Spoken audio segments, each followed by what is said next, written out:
Welcome to the Fat Fueled Family Podcast, where every week we talk about things like nutrition, training, how to live a healthy and active lifestyle with your little ones, peaceful parenting, education, and of course, mindset. Don't forget to follow us on Facebook and Instagram at Keto Counterculture, at Fat Fueled Mom, and at Fat Fueled Kids, and search for Fat Fueled Family on YouTube. To stay up to date with everything we're doing, sign up with your email at www.fatfueled.family and check out our blog for workouts, meal ideas, and all the other cool stuff we love to talk about. Don't forget to hit subscribe. Welcome to the Fat Fueled Family Podcast. I am Danny Vega, and I'm joined by my wife, Maura. Always the awkward silence. I'm letting her introduce herself. But today we have someone with us who's very like-minded, who actually, he's into stoicism, he's into real foods, eating real foods, and living a fulfilled life. He's the CEO of Wild Foods Co. Say what's up to Colin Stuckert. What's up, Colin? Hey, how's it going? Good, man. It's really good to have you. Like I said before we started recording, I really love everything you're about. You know, clean ingredients, real food nutrition, stoicism, living a fulfilled life. I absolutely love your 10 rules for living a healthy life. Oh, cool. You read that, huh? Yeah, man, I couldn't agree more with it. You know, we're very much aligned in all of these areas. And I'm definitely going to include that in the show notes for today. Cool. Yeah. We like to start, before we dig deep into, who you are and everything, we like to start when we have guests on, we like to ask them a question. And that question is, what is the most critical problem you're currently trying to solve? Oh my gosh. Well, as an entrepreneur, too many problems, right? It's probably multiple. Yeah. Yeah, exactly. I would say what I've been feeling lately, the number one thing I'm struggling with is like, where do I focus my time? So, because there's a million things to do, right? And I reread Gary Keller's The One Thing, which is a great book. But the problem you face when you try to implement the one thing is knowing like what the one thing is, because on any given day, you know, your one thing is going to change. And sometimes a bigger one thing you can't make progress on because maybe you're waiting on other people. Like we have permitting issues with the city of Austin we're waiting on. So like, there's only so much I can do. Although that's one of my biggest goals right now is to get our coffee bar and retail shop open. Right. And so nice. So retail, a brick and mortar? Yeah. Nice. Yes. Brick and mortar. Yep. Oh, wow. Nice, man. And so waiting on that is like, I got to change my one thing. I got to figure out what other things I can do. And so like, should I do a podcast? Should I do YouTube? Should I be writing more? You know, so it's a never ending battle trying to figure out what the best use of my time is. And I think a lot of people can probably, you know, understand that. Right. Absolutely. Oh yeah, man. I'm right now, I'm listening to, what is it called? Perennial Seller by Ryan Holiday. Yeah, I read that. Yep. Oh, it's a good one, man. And one of the things he talks about is, how so many people nowadays are, we're taken away by this, I need to make money now. I need to do this now. And we're taking our eyes off like the more meaningful work and what's really important to us and what's probably going to be more important to the people that we're trying to sell to, because, you know, what's most important to us is going to be where probably, hopefully aligned with, you know, the problems that only I can solve. Right. Mm-hmm.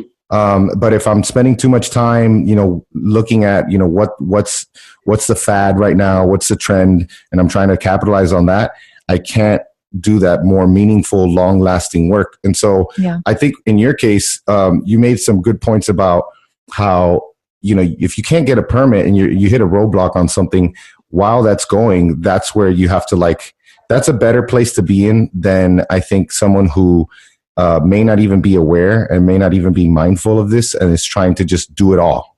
Yeah. Yeah. Well, and on Ryan Holiday, he just wrote an article recently about kind of the importance of how your work, specifically deep work, whether that's, you know, writing or being creative or whatever, like the work that really matters. He talks about how like that's really the only thing most people should be focusing on. And so you hear this like thing in marketing circles about, you know, spend 10% of your time creating content, 90% promoting it. But I think that actually doesn't apply anymore. Like I think, you know, since the Facebook algorithm change, right? Like where you can't just like put stuff up and everyone sees it. You actually have to be focusing on making the greatest stuff you can. My new shit and actually get attention. You know, exactly. It's literally the reverse. And I think at the end of the day, like if we can do our best work, get into deep work without distraction and really, really create the best stuff we can put out in the world, that's what's going to get the results, not just like shouting the most or, Yeah, shouting. Oh yeah, I totally agree with that. Yeah. I spent a day, I drove myself down to Miami because, we're 4 hours away. And I know, this being from Fort Myers, kind of like what the distances are.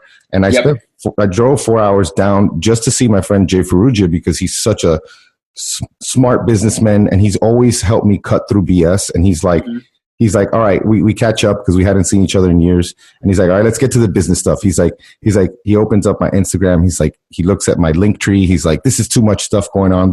You're trying to focus on too many things. You need to just promote one thing that is going to make an impact, that is going to help people, and promote that for long enough until you have that next big thing. Yeah. And it's hard, man. It's hard because you're like, okay, I quit my day job. Now I'm on my own. You have to balance that daily need for I have like a minimum income number that I want to hit every day with the need to be doing meaningful stuff that is going to be more than just like a pretty infographic or a pretty little program that's not, may not be selling in a year from now or 5 years from now. Yeah. Well, and on that similar vein, I just today, and I've read this before, but it was brought to my attention again, the Warren Buffett kind of like short story about, he was talking to his pilot and his pilot was kind of asking him for advice on what to focus on, what to do. And so we had him list out, like all the most important things. And he had a list of like 30 things maybe. And then he had him list out like prioritize them. Like, what's your top 5 things? Right. Mm-hmm. And then he's like, well, these are probably my top 5. And these other 20 are like a close second. and so I need to do those as well. And Warren was kind of just like, no, what you just created was all those number 2 things, that 20 list is the stuff you don't even touch until your top 5 are taken care of. Right. Yeah. And that is like something we all need to do, but it's extremely hard to actually implement that in day-to-day life. And that's why, like the advice you were getting is like, just gotta focus on the most impactful thing, the 80-20 Pareto's principle, right? Like the thing that's gonna get you the most results, and just hammer, especially in our new internet age, it's even more important because there's so many things you can do when we get spread so thin. We have to, like, the best work's gonna come when we seriously focus on a few things or even one thing. Yeah. I watched Jordan Peterson live recently, and he spoke about this. He spoke about the fact that, like, I think it was like a UN list of priorities for something that he was advising the UN about. Mm-hmm. And it was a list of like 1,000 priorities. Yeah. And he was like, how can those be a priority if there's 1,000 of them? Yeah. Right. It's a contradiction. Yeah. It's impossible. Man, that's good. That's a good one that I think we could all work on. Now I want to get a little bit more detailed because some of the things that you say, I just identify with them so much. Like you use a lot of numbers, you talk about, we have 30,000 days in our life. Then you say you want to help 5 million people get healthy, things like that. I really love the use of the numbers because with goal setting and actually getting things done, the more specific, the better. So what were your biggest influences and experiences that led to this type of mindset? Oh, well, that's a good question. I mean, with anything, it's hard to pinpoint, and we have a lot of biases that kind of influence the way we think. Like on any given day, hindsight bias actually affects our memory. So like if I'm thinking something or reading something now, it's going to affect how I recall memories in the past. Like we always have to be aware of that. Yeah.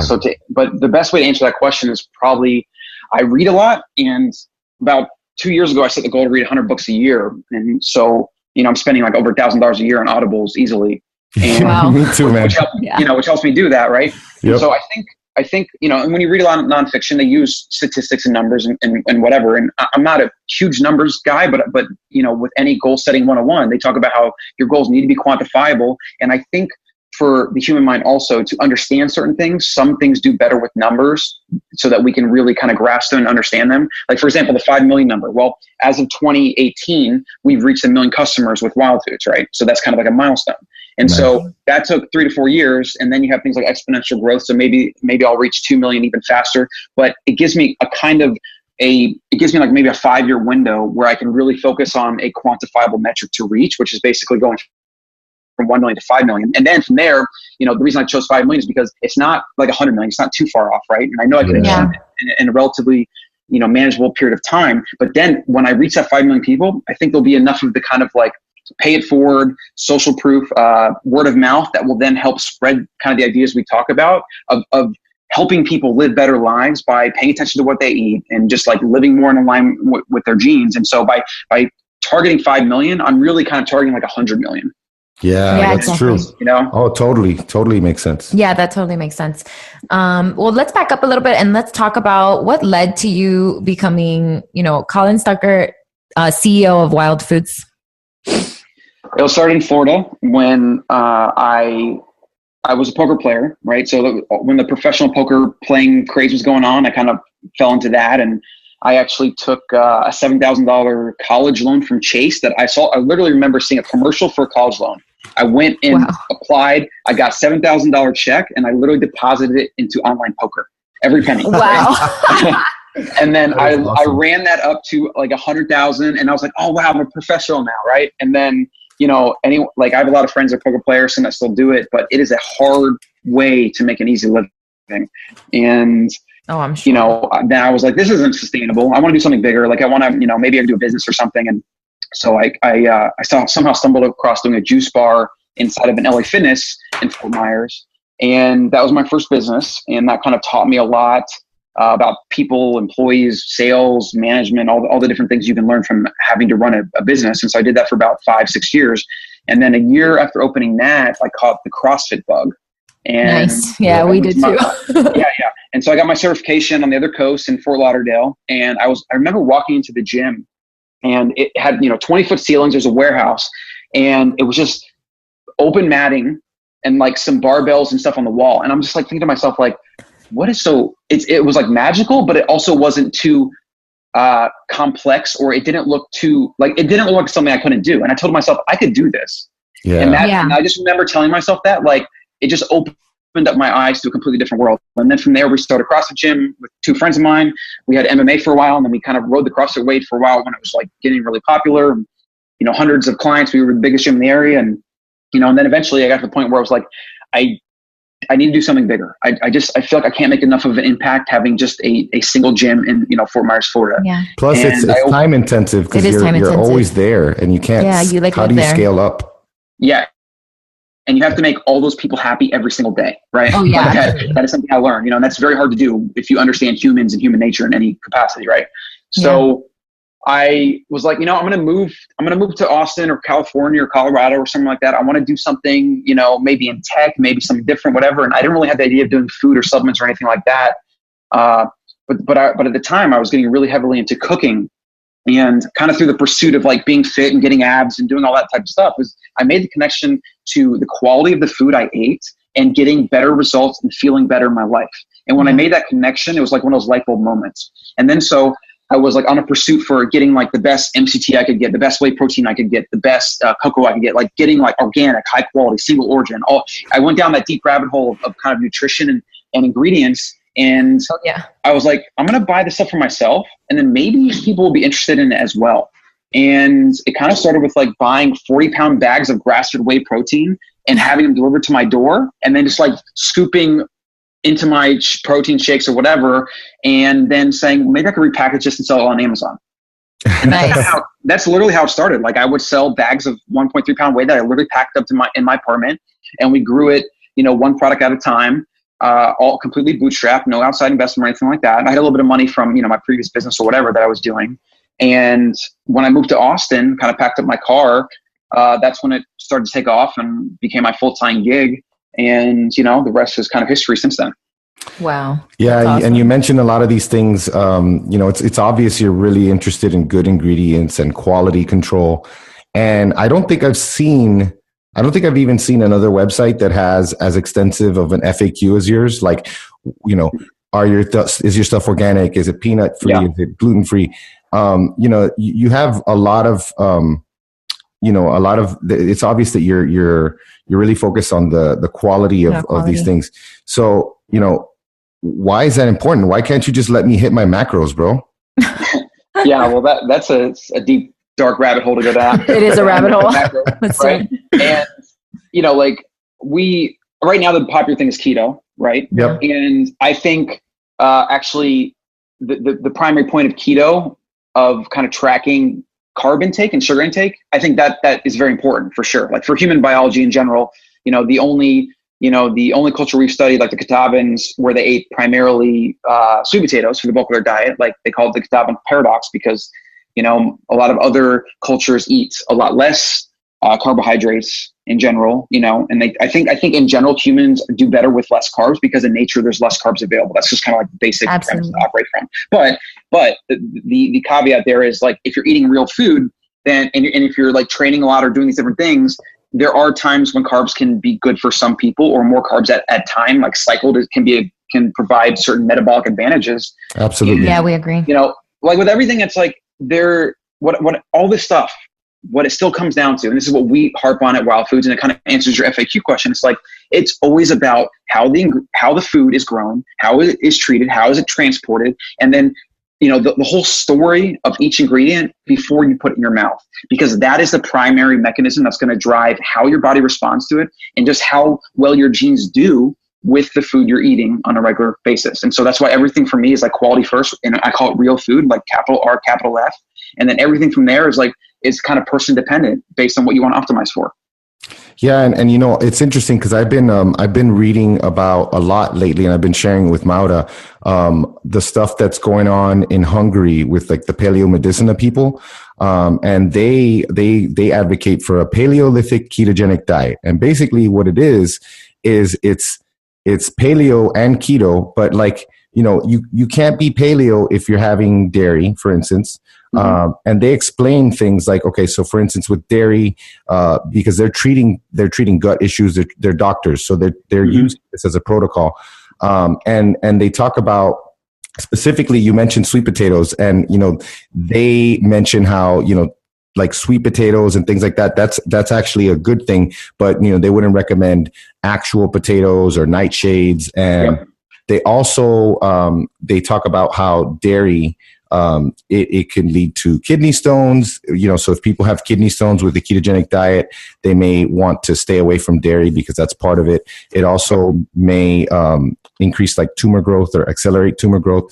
So I really like the idea of that because it's all real food. None of it's packaged, and they're mostly a carnivore diet, but they're focused on, they're really high fat, and they are like 2-to-1 fat to protein, which is, I haven't done that in a long time. And they're also very like the intestinal permeability. They're very focused on that as well. Yeah. So, and there's always going to be debate. Like, I think it's crazy right now to see that we literally have a group of people saying that, you should only eat plants. And then we have another group of people saying that you should only eat meat, and that's kind of crazy because, the fact that you have two people on complete opposite sides of the spectrum, and it seems like, some people do well on vegan. Mauda and I would agree that probably most people are going to do much better. Well, Dr. Anthony J was talking about how like there are actually some people, he says it's rare, but mm-hmm. some people are actually genetically, like because of their DNA, that they actually can do better. Like with they do well diet. With the vegan diet, but it's not mm-hmm. most people. It's more of the exception to the rule. Now, I want to get a little bit more specific and ask him some of these questions. Would you like to go into this? We want to talk about formulation. So before I get into... I love all that stuff. I have some specific ones, but before I get into that, I really just wanted to know, what goes into your thought process when you're trying, like when you're deciding like what type of products to formulate? Because you got a really nice extensive line of products. Yeah, well, the baseline idea when I started was, let me find the highest quality ingredient, that single thing that I use in my life on a regular basis, right? Mm-hmm. And so whether that's cocoa, because I want to either cook with it, bake with it, or put it in my coffee, for example. Whether that's cocoa butter, same thing. I use fish oil to get my omega-3s in. I'm about to run out of the little wafers, the little cocoa. Those are so good. Those are great. The boys love them too. Yeah, that's one of our best sellers. Yeah, my kids eat the boys eat those like without even sweetener. Yeah, I know. So the idea is to get the highest quality of each thing that I use on a regular basis, and then just say like, this is our cocoa butter. It's the best in the world we can find. If someone, if we get an offer to from a small farm in Peru that can do it better, like I'll probably offer that, right? And so that's kind of our selection process, is like get that a lot of single ingredient stuff, but we're moving more into like kind of blending some stuff too, to have some proprietary blends like our Cocotropic. But fundamentally, it's still about the raw ingredients that make up either a blended product or just the single ingredient itself. It's just all about, let's find the best quality we can and then just offer that forever. Like that's kind of like a lot of how we do what we do. And that's a lot of our selling proposition. I love that, man. And speaking of the Cocotropic, I really liked it. You know, I ran out of it already, but in general, I love the nootropics, and I also love the adaptogens. How did you learn about these? You know, why should people include them? Because I'm a big believer. Well, you know, I put up an Instagram post recently, and it was a picture of me at a farm a while ago, and the quote was something like, "Food is the most abused and underused drug in the world." Yep. Okay. And, you know, like you go back to Hippocrates, right? Like heal food, like let food be thy medicine, medicine be thy food. And, you know, how many pharmaceuticals are derived from food stuff, right? Or from fungi, right? Fungi. So it's at the end of the day, like, again, it gets back to the quality, right? If you can eat as much colorful, variety, natural in-season food as possible, and that is the bulk of your diet, well, then all the pharmaceuticals, all the medicines, all the things that we basically have created industries for as a byproduct of our processed food revolution, you don't need any of that, right? You're literally healing yourself, you're managing your health, and you're getting the benefits of longevity and whatnot through eating the highest quality, close to nature foods as possible. And again, it's like capital R, capital F, real food. Like if people just focus on that, you know, most of the other stuff, they just won't have to worry about. It's really what it comes down to. Oh, totally. Yeah, we're totally in agreement. I gotta ask, because I don't think I've seen you guys, but have you done anything with Allie Miller? Because if you haven't, I gotta hook you guys up. Because she's all about it. She's our big connection in Austin, besides Brian over there. When we I don't know, maybe. I mean, we connect us. We'll do something. Yeah, she's an RD. Yeah, she's an RD. She's all about the real food. She's great. She's really smart. She knows. Yeah.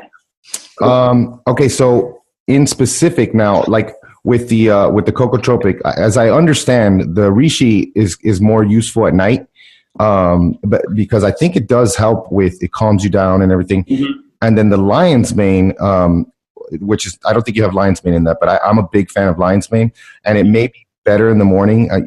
Some of the neuroprotective benefits of it. I recently heard this Tim Ferriss interview with Paul Stamets, which is great, awesome. Well, when you said fungi, you reminded me, because I was like, I used to think it was fungi too. Fungi. Yeah, no. In fact, I corrected myself just recently because of that interview. So that's exactly us too. Yeah, same thing. Same. When I was telling Mauda about it, I was like, I was like, fungi, seriously? And she was like, wait, fungi? I was like, no, it's fungi. I was like, oh, okay.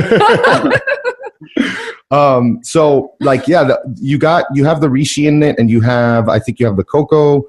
What else is in the cocoa? Chaga as well. Oh, the chaga, yeah. So those are. Oh, those adaptogens are good, man. I wish I can have that. So, do you have? I don't think I remember seeing any lion's mane products. Do you have anything like that? I'm now asking personally. We have a lion's mane. Yeah, we have a lion's mane. It's a sure number 4. Yeah, lion's mane's great. You know, and the whole kind of morning or night thing. People, this is the biggest thing that I get, and I'm going to talk about just a general perception of kind of. Like real food ingredients, like, because people see like a cocoa powder or a mushroom or whatever, and they associate with like caffeine. And this is a big mistake. Oh, yeah. They think they're stimulants, right? But these aren't stimulants. These are adaptogenic herbs that go in your body and that just help your body run better. So ideally, you wouldn't really even notice that many benefits, right? Because your body would be just chugging along, operating the way it's supposed to. And people that do notice kind of like a very direct response from taking something like that, it's usually a sign that their diet or their sleep or something is out of whack, which is why this thing is making them feel it the most, because they're already kind of very misaligned in what they should be doing, right? So ideally, you wouldn't feel anything from taking this stuff. You would just add it to your routine and eat your real food, and you'd feel great, which is kind of like how I am when I take this stuff. Like when I consume the fish oil or any of the adaptogenic herbs, like I don't feel anything, right? Because my body is already in a very solid state of homeostasis. I manage a lot of things like my sleep, my light, my stress, all these different things. And so I'm just taking them to just give me a little bit of boost of longevity, maybe like a little bit of focus here and there, and to kind of combat fatigue or combat like a midday slump or whatever, which can sometimes happen when you're working a lot, So that's just a misconception I get a lot. It's like, oh, I didn't feel anything. I took this mushroom, I didn't feel anything, right? But that's just totally that's so true. Missing the point, right? Yeah, it's so true. That's so true. You're not supposed to feel anything. Yeah. My brother-in-law, he's finishing up the police academy, and he was dragging, and my sister reaches out to me and she's like, what can you recommend to him? And I take Alpha GPC every day, and I take Lion's Bane every day, and I give it to my sons too. And I told her to get him that. So he's like, I didn't feel anything. Well, he's used to taking like all this pre-workout crap, filled right. all this, just a bunch of caffeine and a bunch of other crap. And he's big on coffee too. Yeah, and big on coffee. So I'm like, you're not supposed to feel it, dude. You're just supposed to, and especially with the adaptogens, because the adaptogens, if you're up all the time, it's actually going to help you calm down. That's why they adapt. Exactly. Yep. Very nice. Well, speaking of fish oils, they're all the same, right? Like, why can't we go to Costco and just get one bottle of like 5,000 for $10? Oh man. I'm such a fish oil snob, so I want you to tell everyone.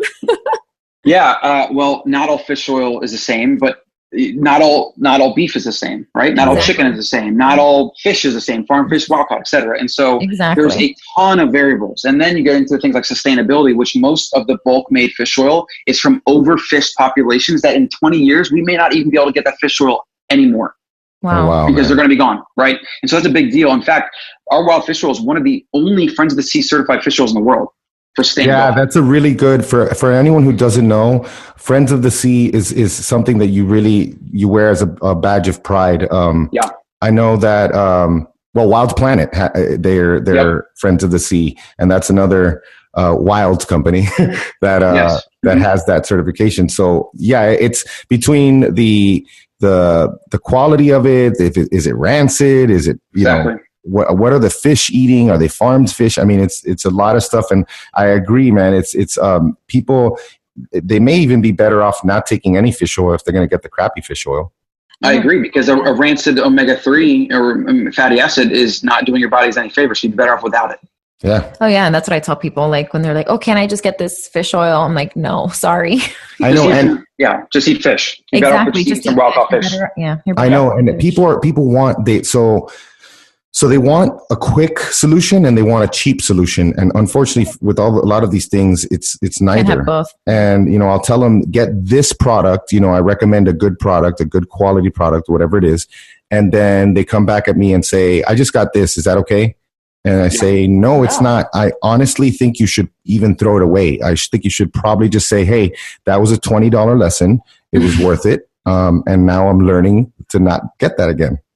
Yeah. Well, and this brings up a lot of other points about just perception of value and people wanting quick fixes and whatnot. And for whatever reason, I guess it's just like part of our capitalistic economy. It's like we've detached from this idea of kind of health and the work you have to put in. Like everyone, they just think that you can get it in a simple pill form or something simple or easy. But the reality is, like anything in life that you value, you either have to pay a lot for in money, or you have to pay a lot for in time. Sometimes it's a combination of both, because that's why you value it, right? It's an exact correlative relationship. Quality health is going to take, certain sacrifices. It might mean not drinking and eating junk food on Friday night, or like having a soda water and lime or whatever, or it might mean spending a little bit more money on quality ingredients, because typically food that's more expensive is better for you. That's just kind of like a universal law. Like it's a market economy. Like that's what's going to happen. And the cheaper the thing is, the lower quality it is, because that's how they can make it so cheap, because they do things in scale. They do things without quality in mind. They do things with big machines, et cetera, right? So I don't know why it is, but I really wish we would change the perception of like people wanting to be healthy and to like look good with this idea that they can somehow get that easy, because it's the exact opposite. I know. And that's what I tell people all the time. Like, when I recommend something, or they're like, what do you do for the kids or whatever for ingredients or lunches? And I recommend these companies with real food ingredients, and they're like, it's so expensive. And I always say, my response is always like, well, for me, it's worth it. Because to me, it is worth it. Like value is subjective. And me and Danny have always joked, even like we would cut our cable before we cut off our grass-fed well, beef, luckily which we don't have cable anymore. we cut that off either way. But, I would, it's just value is subjective. And for us, it's important. It's just something you have to invest in. And then I do think, maybe over time, the market, you protest with your money and then more products can I mean, it's happened already. It's happened already, but unfortunately, it's bringing a lot of crappy keto companies out there. Like, but that's okay. Again, we don't, we don't buy that stuff, and I don't promote it, and people are gonna realize it, because it's true. There are a lot more crap companies too, like, oh, keto this, keto that, and you look at it and it's just like, so much crap. Yeah, and then like it's great because since our kids eat the way we eat, and they're on the same wavelength as us, their bodies are clean. It destroys them when they eat that. Like I get companies that I've already, like I used to be less, I would be less focused on, what was in the product before I said yes to having them send it to me. Yeah. Because they can save that for someone else who maybe wants that, Yeah. And it's taken a few diarrheas from my son. Oh my goodness. Because of like it's just basically like a ton of fiber and sweeteners and sugar alcohols, and these boys are just like their stomach and it's so hyper palatable too. That's the other thing with a lot of this keto junk food is so hyper palatable that they can't control themselves like they would with a dark chocolate 100% bar or like a 90% bar that maybe has a little bit of sugar in it, but it doesn't have the sweeteners. They would regulate the cocoa butter, like you're not going to overdo it because it's real food. You're going to get so full and you're just like satisfied. Yeah. That's so true. So I want to talk about diet a little bit. So obviously we've gotten to this point finally where people can agree that a high fat diet, and when I say high fat, I would say 50% or more, because that's automatically going to be high fat. Of course, there's bickering between the paleo, the keto, and now carnivore. And you have a book about drinking your fat. So I wanted to ask you, what your thoughts are on fat now, and have you found there to be an optimum percentage in your opinion, or is that just kind of something like you're eating real food ingredients? You don't really need to focus on percentages or ratios. Yeah, this is where to start with this topic.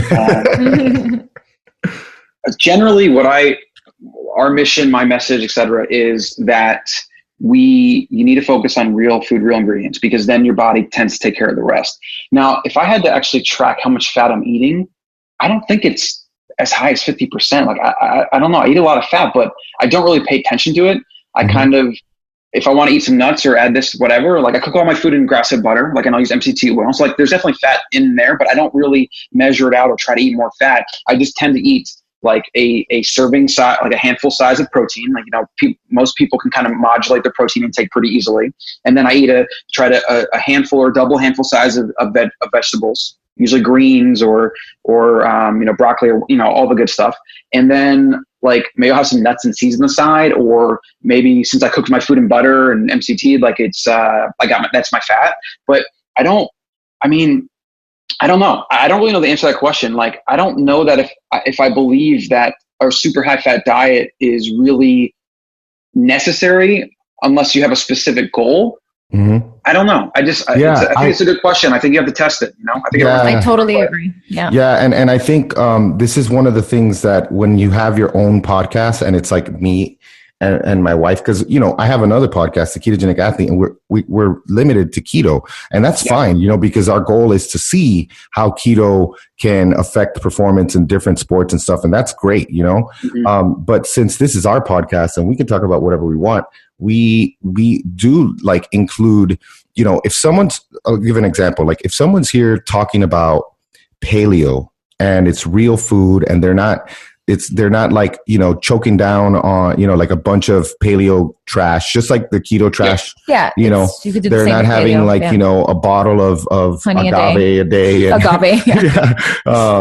And all these other things. Like they're having, like you said, a nice plate with, some greens on it and some meat on it, some grass-fed meat. And, they're feeling good. They're performing well. Then there's absolutely no need for them to focus on, and our ancestors didn't focus on ratios. They didn't track. Yeah, they weren't like, hold up.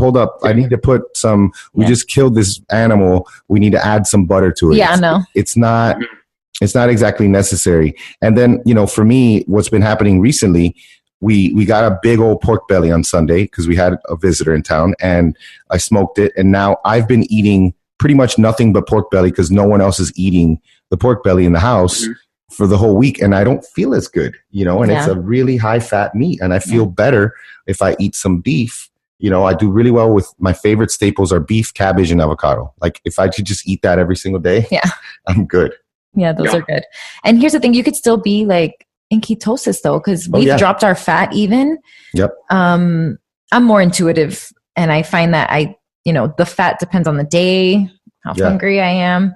And so I'm a little bit more intuitive with the eating, but you can still be in ketosis even if you're not at 80, even 70, even 60% Well, why fat. don't you talk about the blasphemy that you've been doing the past 2 months during your cycle? Blasphemy? Well, I've just been including like some carb ups because, it can be useful for women, even like hormonal issues that may be occurring. And so, I totally agree. What do you have? Like, what did you have? I stick to stuff that I know is like, doesn't do, give me any reactions. So mainly like sweet potatoes. She'll have 2 dates. Like dates. I like dates. She loves her 2 little dates like at night. Like she'll eat those 2 dates. And it's weird because, and I honestly don't know why this is. I still don't know why.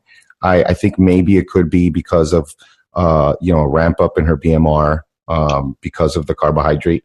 But she always notices that she leans out after those carb ups. And they're not crazy carb ups. She's probably having like 50 or 60. No, but I was total. like having like a kind of like a plateau where I had, after the accident, I had gained a little bit of weight and I couldn't lose it. And then I did that carb up and it did it help me.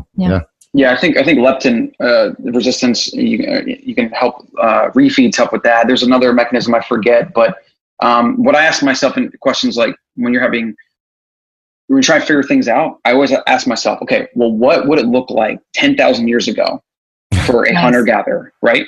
Yeah. And like so in the wild, there's some cool YouTube videos everybody should watch. They should watch, I think they're Africans, and they find a beehive, and the guy climbs up like 100 feet in the tree to knock this beehive down while he's getting stung the whole time so that they can gorge on this honey. It's a super, super like reward treat for them, but they would only find it sometimes. In fact, that's probably the most carb dense meal that we would have had as hunter-gatherers is when we found a beehive, right? Yeah. And so, but it was very rare.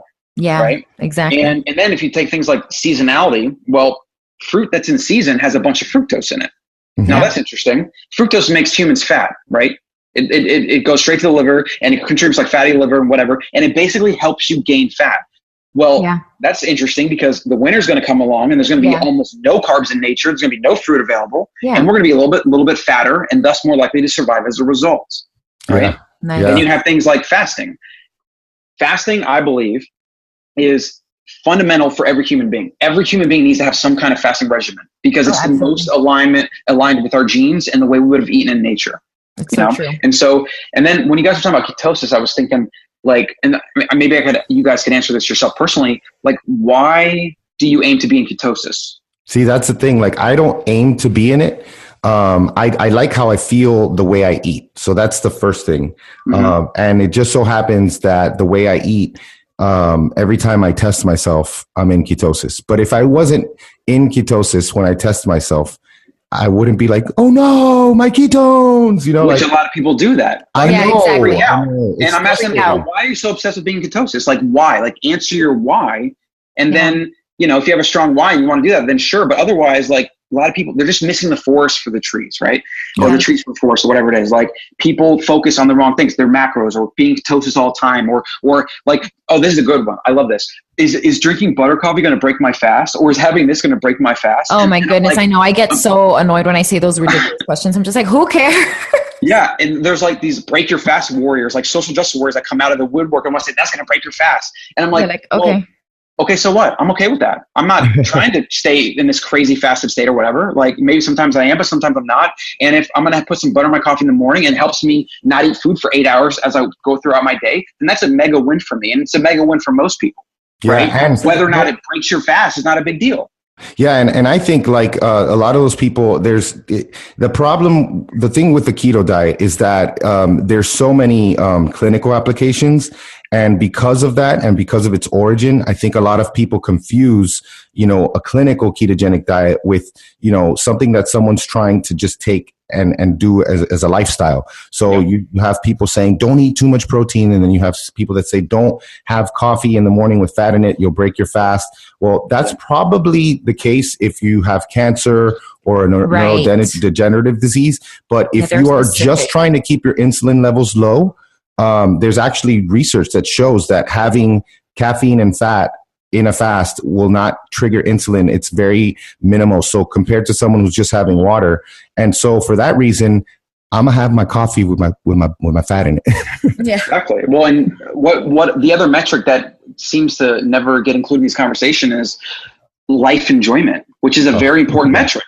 Very important. If I like my butter coffee, I want to wake up to it, then I'm going to do that. Right. And some days, and again, the counterpoint is some days I'm going to cycle. Sometimes I do straight cold brew. Some days I do straight water. I don't have anything. And it's good because our ancestors, their lives were based on variability of season, variability of game, variability of fruits available, variability of plants available. It was all based on variability. So anything you can do in your life to add variability to anything you do is almost always going to have a hormetic effect, which is a positive stressor on the body. That's why they were so much more resilient. I mean, they died from preventable diseases, but they didn't have the medicine that we have, antibiotics, whatever. And it was usually like one of these bacterial things. Or maybe they died in or like a lion ate them. Yeah. Or they broke their ankle. Or they they just got an infection from a pet. And it was just, they're gone, right? Yeah. But it wasn't like heart disease, obesity, diabetes, like all these things that we have today. It's a really hard thing because you're speaking to an audience that is coming to you because of you're the keto expert. And I love keto, but I also want people to think more because it's the same. I keep on using this same analogy because I think it really applies. You have the person who's never done a workout in their life. They do CrossFit and now CrossFit's the only thing that works. Yeah. Or they never looked at their diet before and they finally did one and it was the ketogenic diet and it got them healthy and it's the only thing that works. And, we cannot deny the other people that are having some carbohydrates and it's real food and they're doing well. We can't deny that. We can't just close our ears and say, no, that's not true. Because it is true. So part of what we say is, well, of course, you have certain rules and certain like a philosophy, that we have that changes over time, because in the beginning we were all about like keeping the carbs down at all costs. And so, that led to gut issues because of some of the stuff that we were eating. And then now if we do a recipe, for instance, that has, a sweet element to it, we would rather use a honey. It's going to add an extra 2 to 3, grams of sugar per serving or something like that. It's better than like 40 of a sugar alcohol. Yeah, like if you got like 40 of what's the one that the No Foods had in it? Oh, allulose. That's terrible. That allulose. It destroyed my boys. It destroyed my sister. Yep. Well, they use that to make a drug called Alai, which is a laxative to lose weight. It's allulose, basically. Yeah. That's what it is. Yeah. It's a laxative. And it's like what Ali Miller, she talks about how like dogma creates disconnect. Like, let's not become so dogmatic about something and that we're missing, cues that our body's trying to tell us, and one thing is not going to work for everyone. Yeah. And in the beginning, when I switched to a ketogenic diet, I was eating super high fat and I did well. And now I notice that when my fat is super high like that, I actually feel bloated. I feel bloated this week a little bit. And I haven't really had a lot of plants. Monday, my typical Monday is a day for me right now where I'm eating, like 80 or 90 grams of carbs. And, I'm having having a little bit of sweet potato or having more just volume, just more spinach and kale and, cabbage and avocado. Maura can't really do that because it'll destroy her. I could do some cabbage. You could do cabbage. I've been doing the cabbage. I have my foods. Well, I had my test, so I already know like what foods mess with me. But genetics and food sensitivities are two things that too many people are not taking advantage of those. Yeah, if they have issues, if you're having an issue, then I definitely suggest it. But well, it also sounds like the variability aspect, right? As you're talking about, like, I did good on high fat for a while, and then now I feel like I don't do good on high fat. Well, what if we just try to take a step back? Let's get down to first principles, because there are certain first principles of health and nutrition, and like that's what I like to focus on a lot. Well, one of those first principles is variability. One of those first principles is the realer food, the closer to nature it is, the better, right? There's almost nothing we've been able to do scientifically or mechanically or whatever to produce a food or a pill or whatever is able to do better for our biology than nature can. We haven't cracked that code yet. And in 100 years, I bet you we will. And when that happens, I'll be all for taking the pill that makes me healthy, right? I'll do it, like, right? Yeah, if we for figure sure. that out. But we haven't figured that out, right? Yeah. So for now, the first principle is the realer the food, the better. Another first principle, and this is when I start thinking about, again, 10,000 years ago. Well, it was the prevalence of humans, and we were able to create our evolutionary niche was at the beginning of the declining of an ice age, right? And so you might have, let's say, North America, the top north part of North America might have been frozen over, and then you would have, as you gone north or south, you would have gotten colder, warmer, more warm climates, right? Imagine if you were a hunter-gatherer that traveled year-round as a nomadic hunter-gatherer, as their ancestors did. You might have had a huge variability in the amount of fat you ate and the amount of carbs you ate. Like, if you end up in this one area that's a lot colder and all you can find is like an occasional kill here and there of a fatty, like elk or something that has a lot of fat because it's got, or a bear, for example, you're going to eat a ton of fat, right? Yeah. And that's going to hold you for a period of time. But if you stay there forever, your body's going to then adapt, and you're going to probably have some negative adaptation from eating just a bear all the time, right? Yeah. And that's why at the end of the day, like nature, variability is king.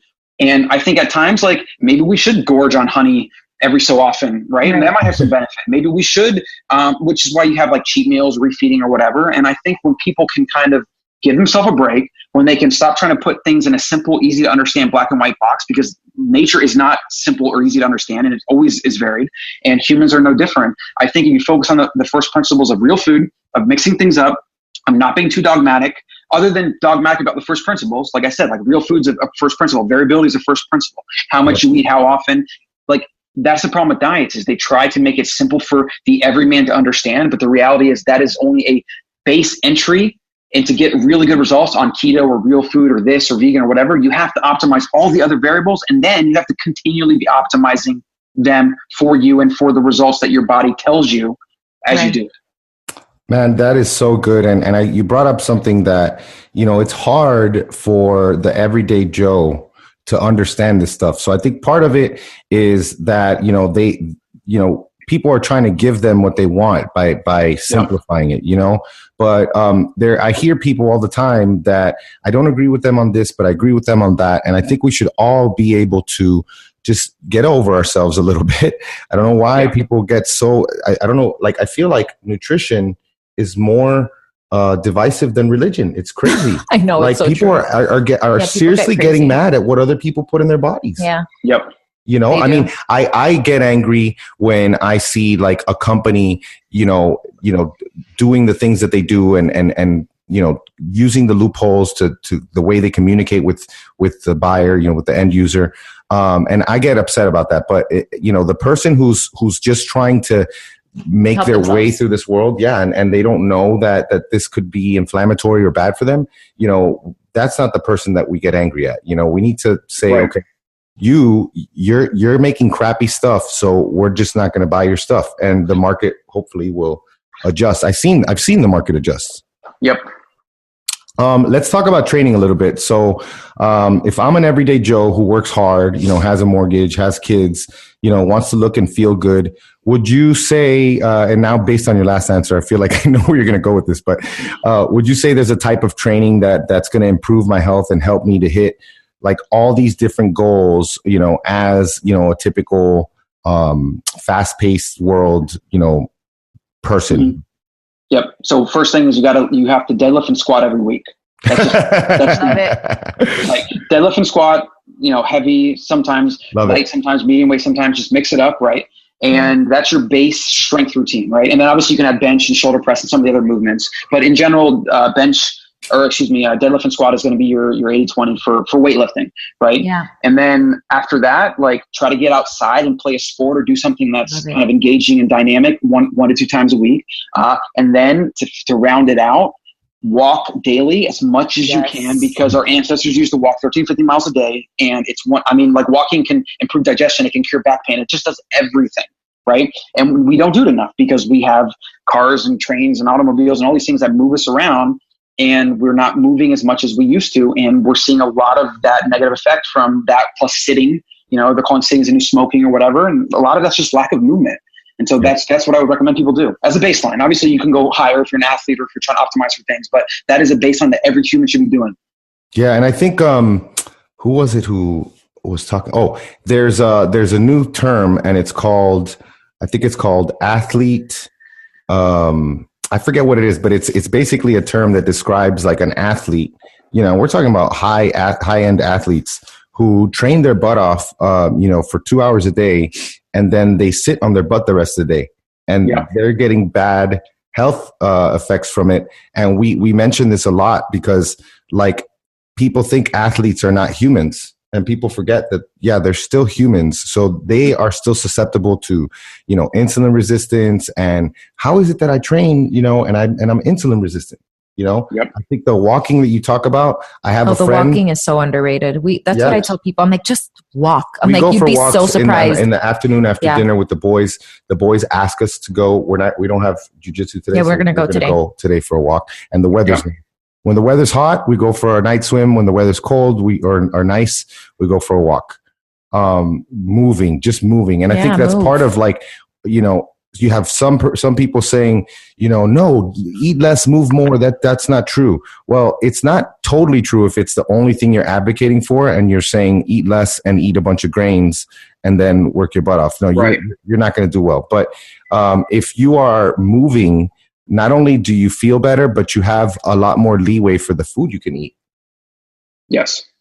Yeah. So, all right. I have one more question, but I don't want to ask it unless you have anything else. No, go ahead. Yeah.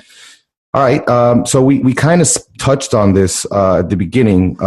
We talked about the 5 million. I would love to see, your thoughts on, where do you see Colin Stuckert, and where do you see, because these are two specific questions. Where do you see Wild Foods Co. in 5 years from now? So we're talking about 2024, 2023? 2023. Wow. That's a long time from now. That's a long time. Well, what I'm trying to do right now is my longer Drink Your Fat book is I'm working on, hopefully going to get that published soon. And that is going to kind of be what I use to kind of do the podcasting thing, go on like a little bit of a book tour to introduce people to a lot of these ideas we're talking about, which is real food as the baseline for nutrition, not feeding kids sugar and all the processed crap. That's a whole nother topic for another day, right?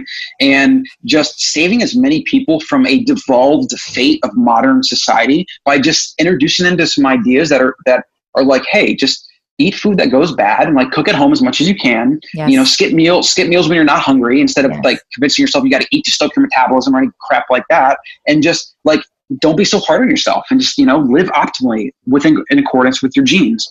And so my goal is to kind of become more of the public brand evangelist and just go out and spread the message, because that's what my mission is. And then Wild Foods is going to kind of, grow as it does. And every person we meet hopefully we can introduce to these ideas as well. And just doing more of that, just getting as many people as possible the right information based on the first principles of human biology. These are not debatable ideas. This is not like whether you should eat high carb or low carb. This is about whether you should eat real food or not real food. And we know the answer to that. Everybody knows the answer to that. Every diet knows the answer to that. Yes. Right.